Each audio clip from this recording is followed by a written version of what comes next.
برطانوی نوآبادیاتی دور میں ہندوستان میں ایک دفعہ ایک برطانوی افسر نے ایک ہندوستانی شہری کو تھپڑ مارا۔ اس پر ہندوستانی شہری نے ردعمل میں پوری طاقت سے افسر کو تھپڑ مارا اور اسے زمین پر گرا دیا۔ افسر اس ذلت آمیز صدمے سے حیران رہ گیا اور وہاں سے چلا گیا، یہ سوچتا ہوا کہ ایک ہندوستانی شہری نے کیسے جرأت کی کہ وہ برطانوی فوج کے افسر کو تھپڑ مارے، جو کہ ایک ایسی سلطنت کا حصہ ہے جس پر سورج غروب نہیں ہوتا۔ وہ اپنے مرکز کی طرف گیا تاکہ انہیں اس واقعے کی اطلاع دے اور اس شہری کو سزا دینے کے لیے مدد طلب کرے، لیکن بڑے افسر نے اسے پرسکون کیا اور اپنے دفتر لے گیا اور ایک پیسوں سے بھری خزانہ کھول کر کہا، خزانے سے 50,000 روپے لو اور اس ہندوستانی شہری کے پاس جا کر اس سے معافی مانگو اور اسے یہ پیسے بطور معاوضہ دو۔ افسر پاگل ہو گیا اور احتجاج کرتے ہوئے کہا، مجھے اسے تھپڑ مارنے اور ذلیل کرنے کا حق ہے۔ اس نے مجھے تھپڑ مارا ہے جبکہ اسے کوئی حق نہیں تھا۔ یہ میرے لیے، آپ کے لیے اور ملکہ کی فوج کے لیے توہین ہے، بلکہ خود ملکہ کے لیے بھی توہین ہے۔ بڑے افسر نے چھوٹے افسر سے کہا، اسے ایک فوجی کا حکم سمجھو جیسے تمہیں بغیر کسی بحث کے عمل کرنا ہے۔ افسر نے اپنے کمانڈر کے احکامات کی تعمیل کی، پیسے لے کر ہندوستانی شہری کے پاس گیا اور کہا، براہ کرم میری معذرت قبول کریں، میں نے آپ کو تھپڑ مارا اور آپ نے جواب دیا ہم برابر ہو گئے ہیں، اور یہ 50,000 روپے میری معذرت کے ساتھ تحفے کے طور پر قبول کیجیے۔ ہندوستانی شہری نے معذرت اور تحفہ قبول کیا اور بھول گیا کہ اسے اپنی زمین پر ایک نوآبادیاتی حکمران نے تھپڑ مارا تھا۔ اس وقت 50,000 روپے ایک بڑی دولت سمجھی جاتی تھی۔ شہری نے اس رقم سے ایک حصے سے گھر خریدا، ایک حصہ محفوظ کیا اور ایک حصے سے رکشہ، ایک 3 پہیوں والی سواری جو ہندوستان میں استعمال ہوتی ہے، خریدا اور کچھ سرمایہ کاری تجارت اور نقل و حمل میں کی۔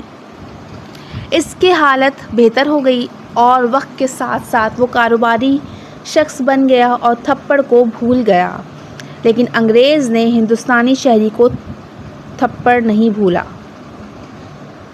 کچھ عرصے بعد انگریزی کمانڈر نے اس افسر کو بلایا جسے تھپڑ مارا گیا تھا اور کہا، کیا تمہیں وہ ہندوستانی شہری یاد ہے جس نے تمہیں تھپڑ مارا تھا؟ افسر نے کہا، میں کیسے بھول سکتا ہوں۔